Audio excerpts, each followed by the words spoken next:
Did get busy, the waitresses couldn't keep up. Seafood, some shrimps.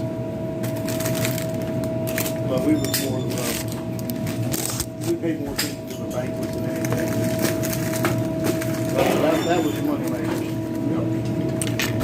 Got some oysters. We done big time.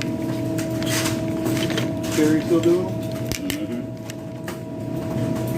Anna's still bartending? Yep.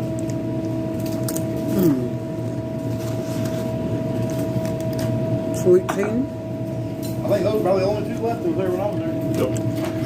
Delicious. None of the These housekeepers, oyster not boys. even Best Sandra was oysters there. in Panama City, Florida. Peace, love, happiness, and love.